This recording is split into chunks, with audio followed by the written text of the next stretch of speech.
What if everything you've been taught to believe about money is wrong? What if the stability of your savings, the power of your central bank, and the reliability of your national currency are all built on an illusion now being shattered by something entirely new? Because right now, in real time, a war is unfolding. A war between two radically different visions of what money should be. On one side, central banks, the gatekeepers of the global financial system. On the other, cryptocurrencies, an open rebellion coded into the heart of the internet. This isn't just an economic debate, it's a battle for the very future of value, trust, and control. To understand this war, we need to rewind. Money has always been about more than coins and paper. It's about power. From the gold coins of empires to the printed notes of modern nations, whoever controlled the money supply controlled the people. Governments and rulers learned long ago that issuing currency meant controlling economies. The institution of the central bank, born in the 17th century and perfected in the 20th, became the ultimate symbol of this control. Central banks were designed to stabilize chaos. They became the banks of banks, responsible for issuing currency, controlling inflation, and rescuing financial systems when private banks collapsed. They were the invisible hand guiding economies through crises and growth alike. Their power relied on trust, the belief that the money they printed would hold its value, that the system would remain stable, that the rules would not change overnight. But every monopoly eventually faces a challenger.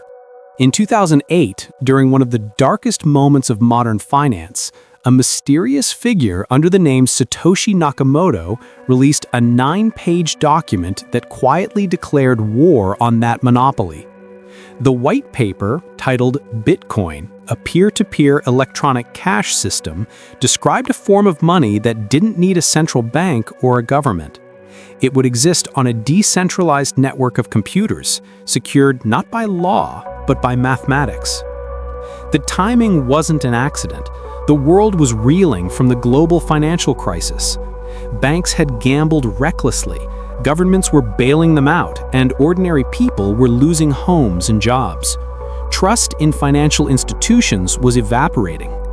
Hidden inside Bitcoin's first block was a message, a direct jab at the establishment. The Times, 03 Jan 2009, Chancellor on brink of second bailout for banks. Bitcoin wasn't just a new kind of money, it was a protest encoded in data. The idea spread like wildfire. People who had lost faith in governments and banks saw in Bitcoin a symbol of resistance. Here was a currency that couldn't be printed at will, couldn't be seized by a government, and couldn't be inflated away by political decisions. The dream was simple: freedom from control. For the first time, ordinary individuals could be their own bank. At first, central banks dismissed it, a fringe experiment, a toy for internet libertarians. But as Bitcoin's price rose, as new cryptocurrencies emerged, and as millions of people began to invest, something shifted.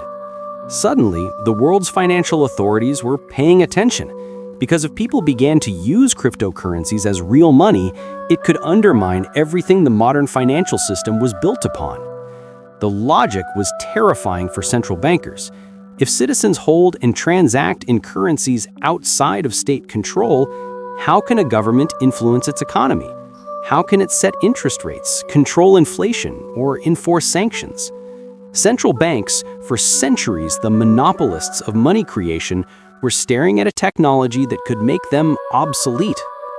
Yet Bitcoin and its offspring faced their own problems. In theory, they were perfect. In practice, they were chaotic. The price of a single Bitcoin could swing 30% in a day. Transactions were slow, fees unpredictable, and the technology difficult for ordinary users. Instead of replacing fiat currency, most cryptocurrencies became speculative assets, a new form of digital gold rather than digital cash. Still, the challenge was too large to ignore. Around 2016, central banks began quietly researching how to fight back, not by banning, but by adapting. They introduced a new concept: Central Bank Digital Currencies, or CBDCs. The idea was simple but powerful. If people wanted digital money, why not give them a digital version of national currency, but one that central banks could still control? This was the beginning of a new front in the war. On one side, crypto promised decentralization, freedom from intermediaries and surveillance. On the other, CBDCs promised efficiency, stability, and government-backed legitimacy, but with a catch. They could also bring unprecedented levels of financial monitoring and control. The tension grew. Countries began racing to design their own digital currencies. China tested the digital yuan. The European Central Bank explored the digital euro. The United States debated the digital dollar. Meanwhile, crypto markets exploded in value, then imploded in spectacular crashes. Each boom and bust brought new headlines, new regulations, and new anxiety. For central banks, the stakes couldn't be higher.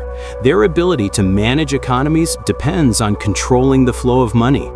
If too much economic activity moves into unregulated, decentralized networks, that control weakens. It's not just about competition, it's about survival. If the state loses control of money, it risks losing control of everything built upon it: credit, taxation, debt, and social order. But here's the paradox. While central banks fear crypto, they are also inspired by it. Bitcoin's blockchain technology has forced them to rethink how money works in a digital age. They now face an impossible choice: evolve or be left behind. Yet every attempt to adapt brings new dangers. CBDCs, for instance, could make the financial system more efficient, but they could also allow governments to track every transaction, freeze accounts instantly, or impose negative interest rates on citizen savings. Privacy, once a feature of cash, could vanish entirely. Imagine a future where every dollar, euro, or yuan is programmable, where your spending habits could be monitored or even restricted by policy. On the other side, the crypto world isn't the utopia it promised to be. Scandals, hacks, and collapses, like the fall of major exchanges and stablecoins, have exposed the fragility of the ecosystem. What began as a rebellion against corruption has at times mirrored the very greed it sought to escape. The ideal of decentralization often gives way to new forms of centralized power: powerful miners, exchange platforms, influencers. The truth is, both sides are struggling with the same question: who deserves our trust? For centuries, we've trusted institutions. Now we're being asked to trust code, and the line between the two grows blurrier each year. Still, the numbers are staggering. As of today, more than 130 countries are researching or developing central bank digital currencies. Meanwhile, the global crypto market, despite its volatility, continues to attract trillions of dollars in value. Stablecoins, cryptocurrencies pegged to traditional currencies, are processing billions in daily transactions. The once clear boundaries between state money and private money are dissolving. History is repeating itself in digital form.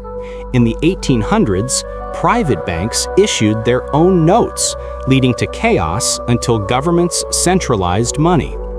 Now, private networks are issuing digital tokens, and once again, governments are racing to regain control. Every time technology changes how people exchange value, the balance of power shifts.